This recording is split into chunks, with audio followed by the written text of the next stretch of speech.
Good morning, everyone, and welcome to all of you to our debate on skills in the digital world, a path towards inclusive transformation.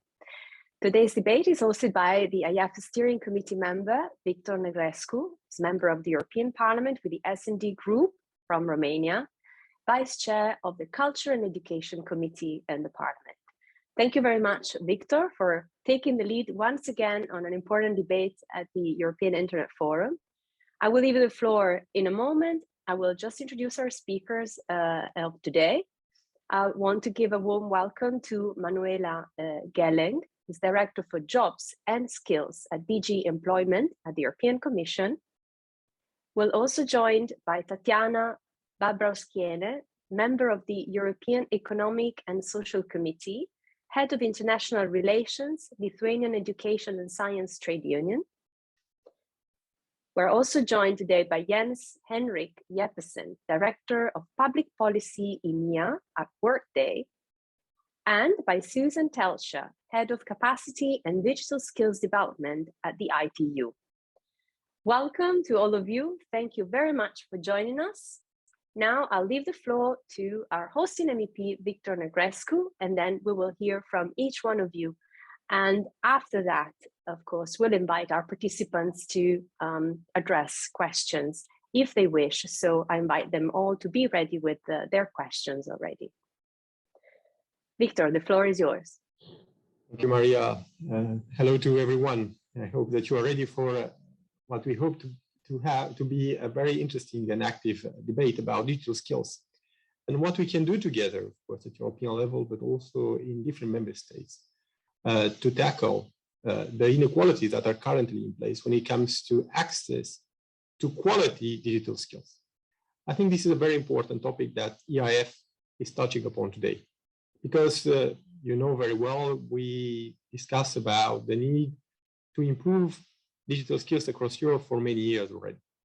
And despite this fact, we are still lagging behind. We still have difficulties across Europe, and we have important differences across Europe. We have countries that are doing better, we have regions that are doing better, we have places where things didn't move forward. And we have discrepancies. We have, of course, inequalities between access, when it comes to access, between men and women, between urban and rural areas, between people that have a better income and those that do not have, unfortunately, an income that enables them, of course, to acquire better skills. And despite, again, different initiatives at European level, like the Pact for Skills, like different action plans, we don't seem to find, again, a way to move forward at a faster pace. But what is good about what we are currently doing is that we are trying to engage with different stakeholders, and this is what the Parliament is doing together with the Commission and different relevant stakeholders. We are trying to, find a way forward. And we fix for ourselves for 2030 very, let's say, ambitious targets that are quite difficult to meet, but when we are ambitious, we usually deliver. This is usually the case at European level.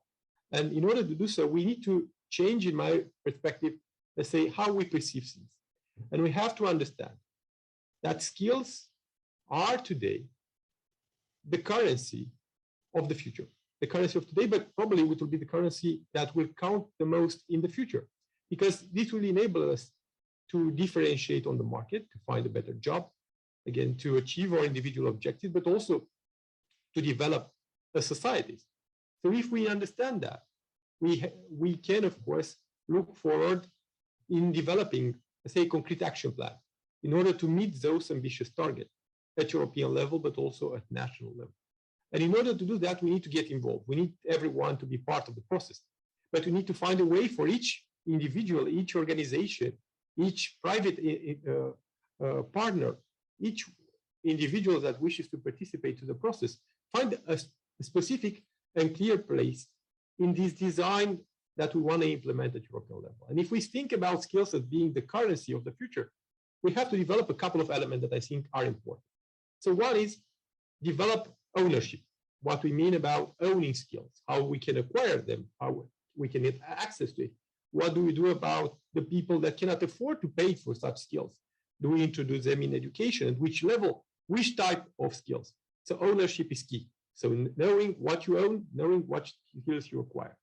Mobility of skills.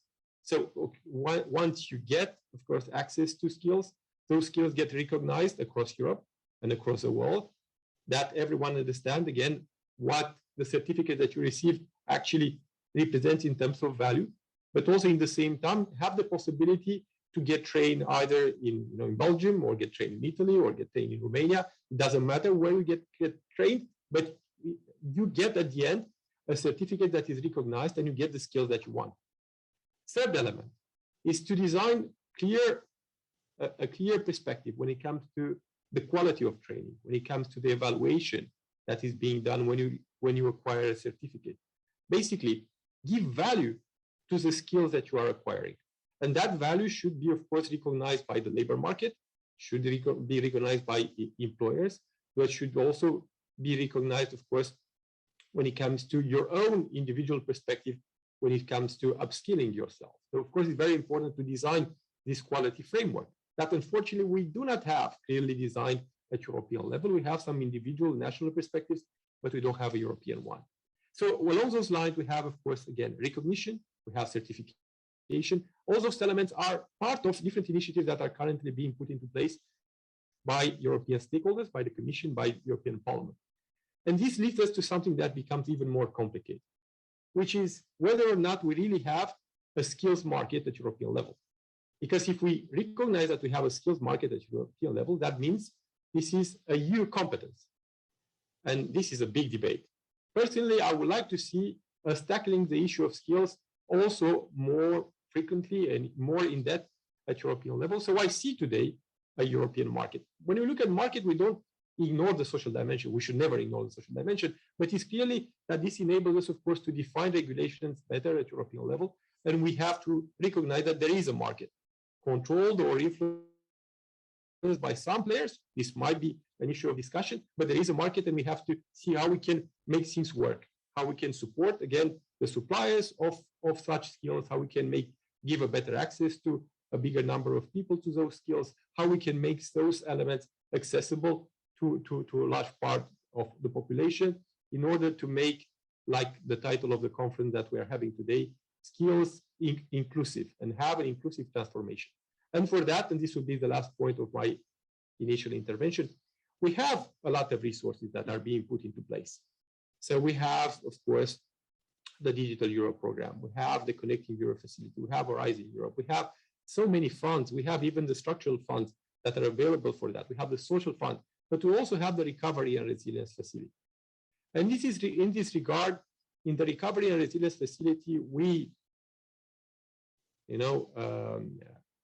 made this clear recommendation, or basically we oblige member states, to be very frank, to allocate at least 20% to digital transformation. So if we do the math, this means roughly between 100 to 150 billion euros that should go through the Recovery and Resilience facility to digital transformation, with a specific point on digital skills. And what do we do with that money? What do we do with those funds? And how do we make sure those initiatives that are being put at national level are compatible with each other at European level? What Romania is doing is compatible with what Germany is doing. What Spain is doing is compatible with what France is doing. And if we look in details, unfortunately, we don't see that. And this is a weakness.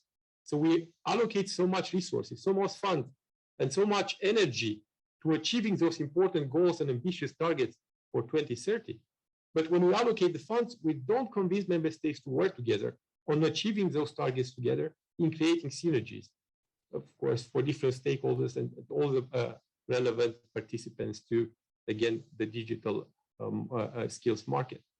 And this is an issue, of course, to be debated today, but I really believe that we should do more when it comes to synergies.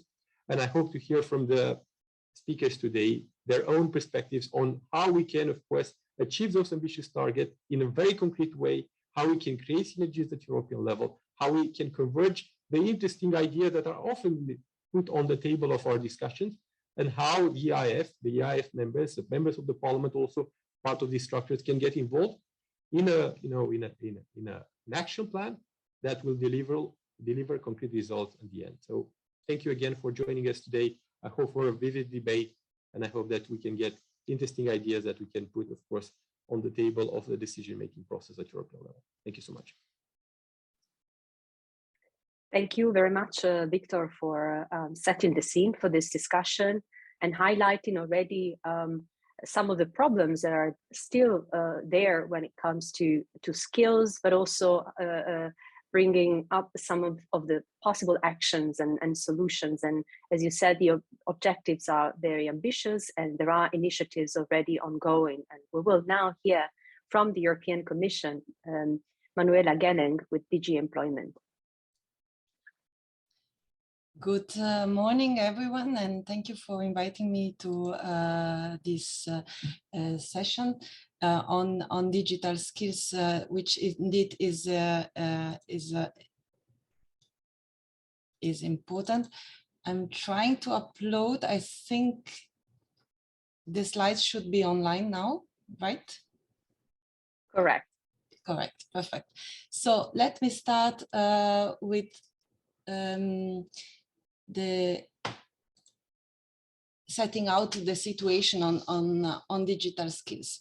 Well, the first thing to see is that when you want to have a job, you need to have some level of digital skills, because indeed 90% of jobs require some digital skills. But if we look at where the Europeans are now, we are at 56% of the adult population that has some basic digital skills.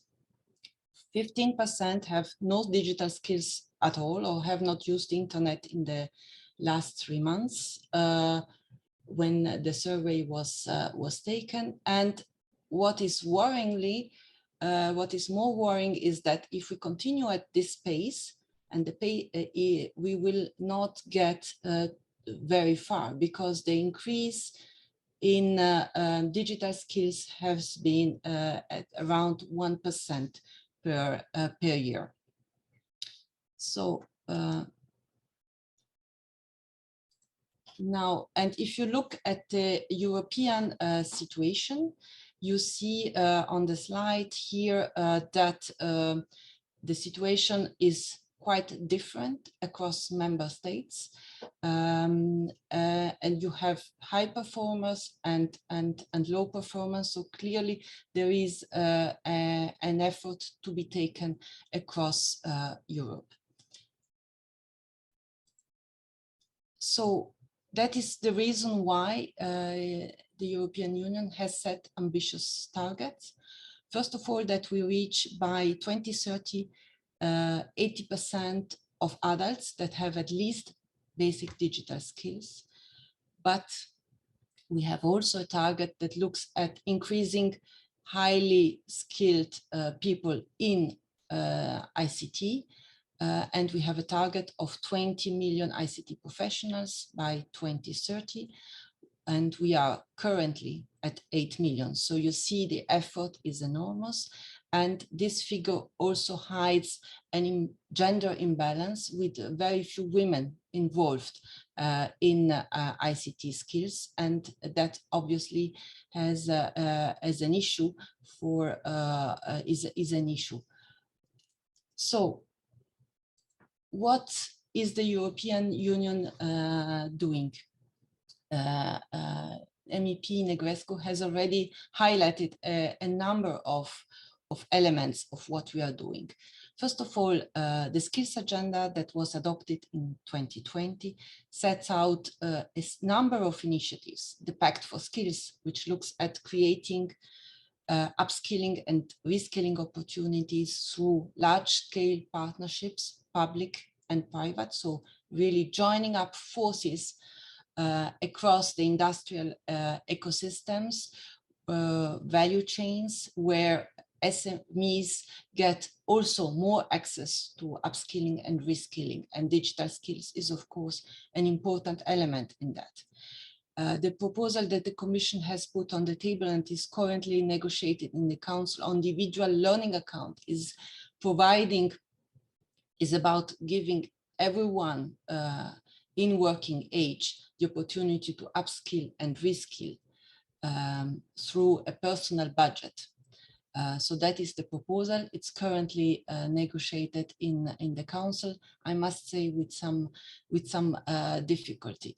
The other initiative is the council recommendation, a proposal for a council recommendation on micro-credentials, which should give the individual credit, recognition of the skills he or she has acquired, but also for the employer to know what the individual has as skills. And this is particularly important when we speak about digital skills, because indeed, most of the upskilling and reskilling in digital skills occurs through short learning courses. And that's where micro-credentials are really very important. This is also being negotiated currently in the Council. The other important initiative under the skills agenda is a Council recommendation adopted in 2020 on vocational education and training, which really sets the focus on environmental, on green and digital skills. I'm coming now to the Digital Education Action Plan, because this is was also an important landmark in looking towards how to make our education ecosystem highly performing in digital education. And of course, also continuing developing digital skills and competences. And in that framework, of course, we have a series of initiatives like the European Digital Skills Certificate or an update of the Digital Competence Framework, both of which should help define and make more easily recognized by employer and training providers and individuals what you know in terms of digital skills. Digital Compass sets out the pathway to 2030 by a set of targets that we should reach to make the digital transformation a success by 2030. I mentioned already the targets in the area of digital skills, but there are also targets in terms of digital infrastructure and technology. The structured dialogue on digital education of skills is a dialogue that has been launched with member states in the autumn of last year and will be running until the autumn of this year. And the idea here is really to engage in a bilateral dialogue and multilateral dialogue with all member states on how to bring forward digital skills in Europe. Last but not least, an important step forward was the proposal for the Declaration on European Digital Rights and Principle that the Commission has put forward and should be signed up to by the Commission, the Parliament, and the Council, which puts really people at the center to make the digital transformation a transformation that is inclusive, that brings everybody on board, that ensures access to digital services and skills to everybody, that abides by the principles of solidarity and inclusion, and also ensures the safety of those that want to engage in the digital world, and provides empowerment to the individuals. And more is about the funding opportunities, because as was already highlighted, the EU has put forward enormous funding focusing on where digital skills can be really supported, both in the recovery and resilience plans, the structural funds, the ESF Plus under the structural funds will fund skills, upskilling and reskilling, digital skills, green skills. Then we have Digital Europe, Erasmus Plus. There are a lot of funding opportunities. Now the thing is, this is in the hands of member states and all stakeholders. The call is really to make best use of the funding available. And that is where I would stop. Thank you.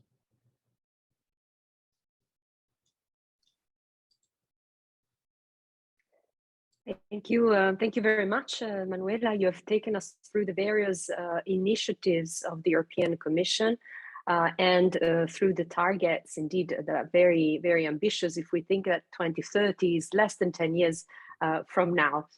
Now we will hear from Tatiana Babrauskiene with the EESC and Lithuanian Education and Science Trade Union. Thank you, and good morning, everyone, and thank you for inviting. It's really important that the voice of civil society, which actually is the European Economic and Social Committee, is also heard. So, and it was very interesting to hear also this update from the Parliament, from the Commission. From my side, I would like to a little bit to challenge the discussion. So on the one hand, we have the digitalization and rapidly changing technology with the digital technology, which already demonstrated that it can be powerful tool for formal and informal education opportunities, as well as very flexible way how to learn. It's we have seen the flourishing of online learning platforms, virtual classrooms, during the pandemic. At the same time, statistics show, and as Victor has already pointed, the dramatic inequality to which some children were exposed due to low connectivity or low access to equipment, were exposed during the pandemic. And the same happened in the labor market. We saw a huge difference between high-skilled workers who benefited from training opportunities and could better navigate labor market transformation and economic shocks. And those that, despite performing essential roles in society, playing crucial roles, lacked the access to lifelong learning, to reskilling, upskilling, and vulnerable people, women, young people, minorities were affected, of course, more. Besides that, digital skills are essential in itself for citizens' empowerment. It is estimated that there will be tens of millions of jobs for people with advanced digital skills in the coming years, with some economists predicting a talent gap for workers with advanced digital skills and other ranking ICT specialists among the fastest growing jobs. And I might say that these jobs are often well-paying jobs, where workers earn more than their counterparts who lack advanced digital skills. And the challenge is that, on the other hand, we face the other global challenges, and this is irreversible climate change, environmental degradation, and biodiversity loss, social inequality, competition for finite resources, and overconsumption, which is affecting our societies. We have a health crisis, which is still continuing, and we have increased geopolitical instability multiplied by Putin's war, or Russian war against Ukraine. It's happening in the center of Europe, and some member states are already relocating recovery and resilience facility funds to support Ukraine. So we also have to take into consideration that funding at the moment is also a very crucial thing if we want to change. So this makes this period very unique, very unpredictable, and therefore the regular solutions are not working. We need extraordinary, revolutionary solutions, and one of them, and this is what I'm personally working now in the European Economic and Social Committee as the rapporteur on initiative opinion, education for sustainable development. And I believe in transformative education, which involves the transition from traditional education to a sustainably oriented model, which should be based on broad interdisciplinary knowledge underpinned by an integrated approach to the development of society, the economy, and the environment, which is sustainable development means, because it has three pillars: social, economic, and environmental. So, and digital skills should be part of this. Digital skills incorporate critical thinking, creativity, collaboration, communication, being safe and inclusive online. which is very much contributing to sustainable development. So I think that Victor asked about the possible synergies. Here is the synergy. Education for sustainable development with strong digital focus should involve work at the level of formal education, schools, universities, advanced training institutions, non-formal education, creation of training centers, seminars, roundtables, use of media, and information, informal education, where we get peer-to-peer learning through events, museums, libraries, youth exchanges, youth-led projects, etc. So we have to mobilize everyone to transform our society. We have this period to actually, as I say, do some kind of revolutionary decisions. And of course, the coordinated efforts from EU and member states are crucial, and also the role of civil society, the role of social partners is crucial. And I do agree that individual learning account and micro-credentials, which are on a way, are somehow very coming very timely, but again, it will depend on the implementation, on proper implementation and interpretation even, because I've heard different interpretation, what it does it mean and how it will work. So again, let's make this revolution.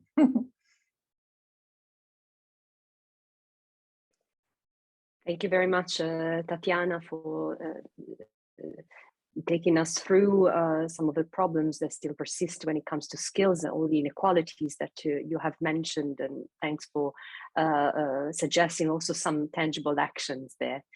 Now we will give the floor to Jens Henrik Jeppesen with Workday for a business perspective. Thank you very much, Maria Rose. Thank you to EIF and to Victor for convening this important discussion. So Workday is a provider of enterprise cloud applications for finance and human resources. We have headquarters in California. We have a very strong and growing business across Europe, with offices in 21 countries across the region, and we serve more than 2,000 European headquartered companies here. So one of our core areas of expertise is human capital management, and we have a suite of applications in this area, and customers use these applications to manage everything from compensation to payroll to time tracking benefits and also skills. So really, we try to help companies take care of their workforce and create a better employee experience, and really give every employee a unique experience and opportunity to grow and thrive. So because of this focus, we really take a strong interest in workforce and labor market policies, in particular the area of skills. So we have run a series of debates focused on the future of work together with Euractiv over the past year, bringing together experts, think tanks, policymakers, and academics to share experiences and views on the challenges and the opportunities that we face. Some of those have been described already by other speakers very, very well. So we also joined the EU Pact for Skills in late 2020. An important initiative, we think, and we look forward to engaging with it going forward. So I think from our perspective, we see companies really dealing with pretty significant shifts in the world of work, and our job is to help companies deal with these challenges and changes. And so both companies and employees are finding ways to adjust to a new hybrid and flexible model of working, and we try to help find the right solutions for different companies and for their employees. So it's a good moment to think about how we move to a much more inclusive way of working. It's a challenge that several have already mentioned. It's extremely important. And so we think that a pathway towards more inclusive transformation leads through an increased focus on skills, as Victor said, the currency in the world of work, and what we refer to as skills-based employment practices. By that, we mean in hiring decisions, looking at skills over pedigree, over what exact degrees people have, really focus on distinct skills that people possess. Some of those are credentialed, some of them may not be. And companies can also do this internally, help employees, help them connect with internal opportunities and learning journeys. Just to illustrate the changes that we're living through, decades ago, the assumption was that you could leave school and capitalize on the skills that you had throughout your entire career. But today, the lifespan of some skills has been reduced down to 5 years, and this makes reskilling a real priority.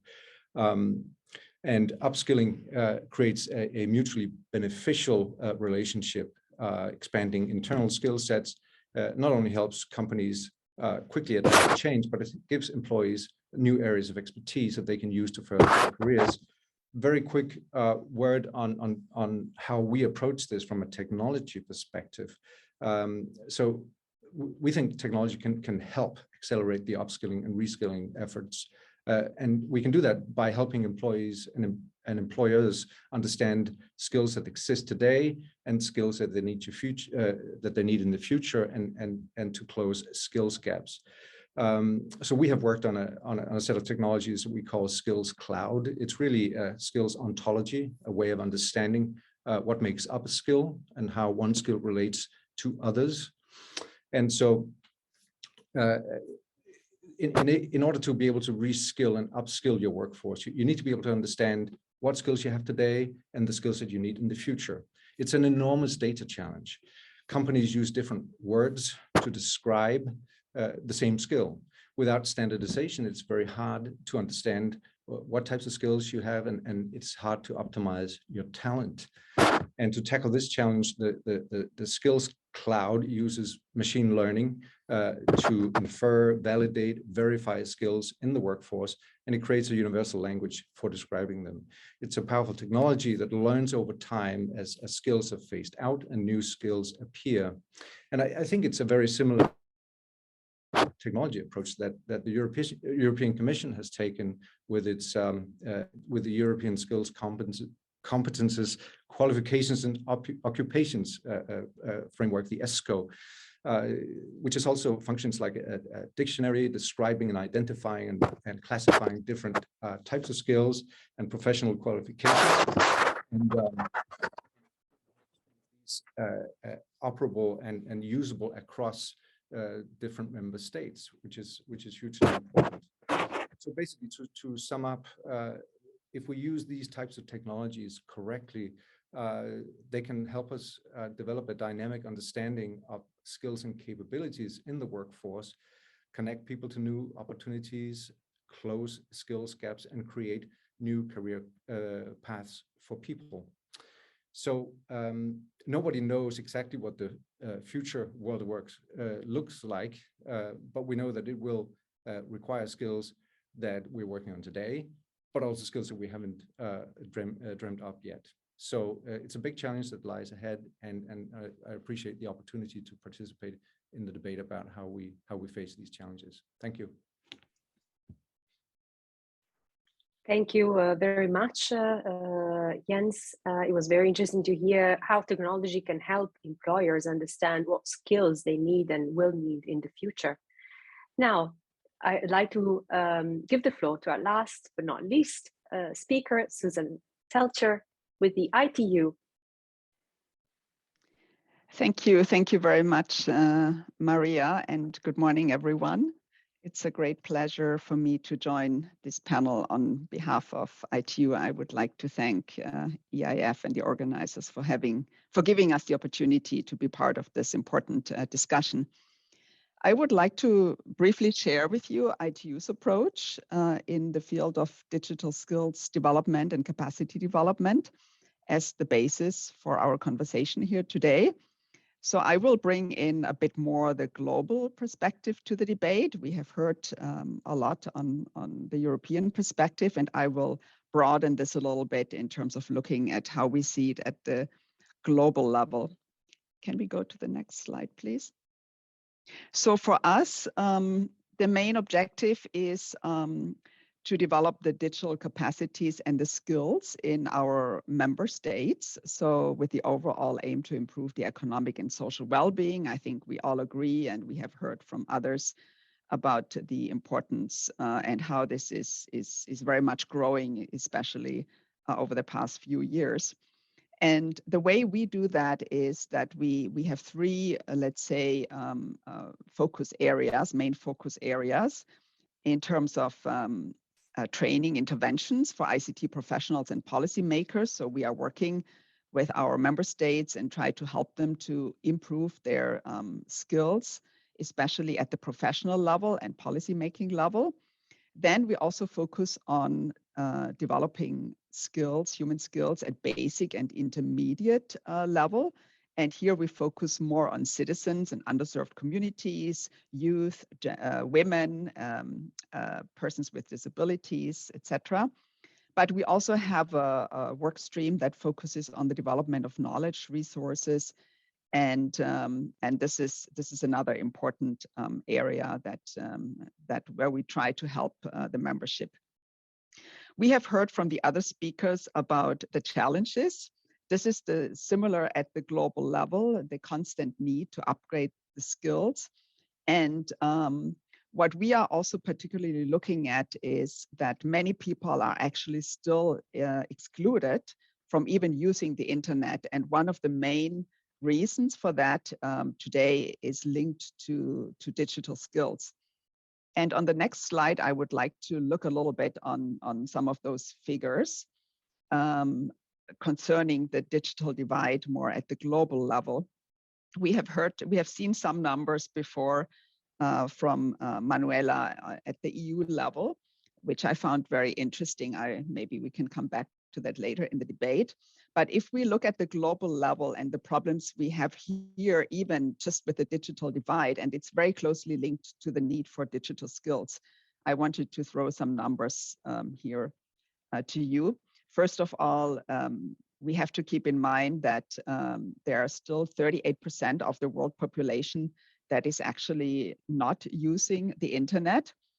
This is a global number, and if we look at, for example, rural areas in Africa, that number would be as high as 85%. So just to keep this in mind when we talk about digital skills and digital learning, et cetera, et cetera. We also have found that 66% of school-aged children have no internet access at home. Now, this is also very important, and it was a big problem during the pandemic, where online learning has emerged in many countries. But the fact that many children don't have internet access at home, of course, they were completely excluded from those possibilities. We do look a lot at the gender gap. We also measure the gender gap when it comes to various indicators.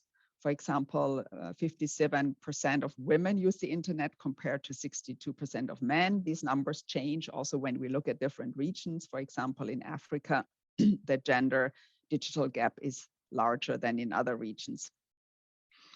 Coming to the digital skills, 65% of people in developing countries lack skills to use the internet. This is based on some of the household surveys where people answered to why they are not using the internet, and where most of the reasons were related to digital competencies and knowing about the internet, etc. And then finally, another important indicator is to look at computers at home, because learning from home, working from home, learning skills that go beyond the mobile applications, 85 to 90% of households in LDCs have no computers at home.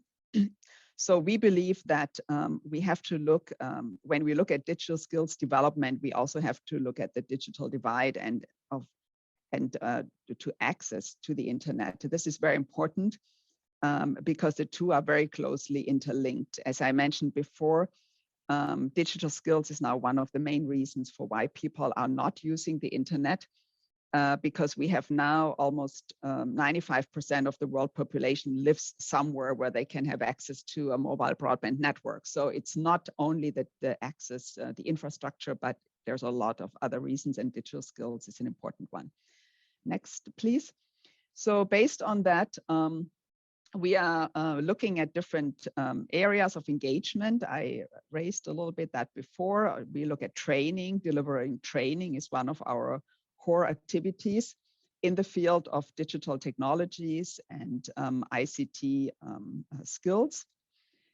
Research, to develop and disseminate research and policy guidelines that help our member states to develop their skills, policies and strategies in the countries, and very much working in partnership with others.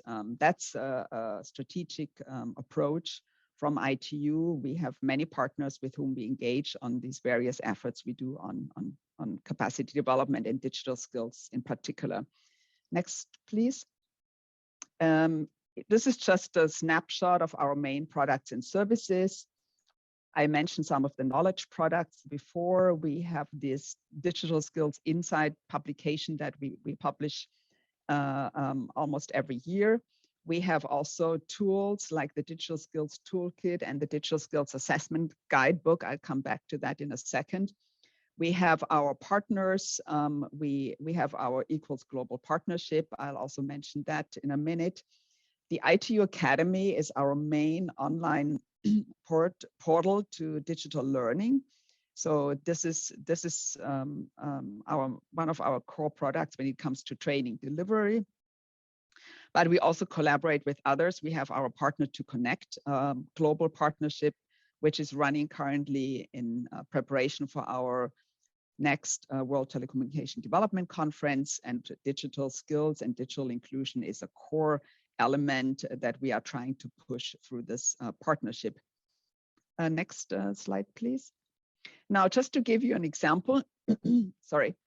So for the ITU Academy, we offer more than 100 training courses every year to upskill people, mostly focused on ICT professions here.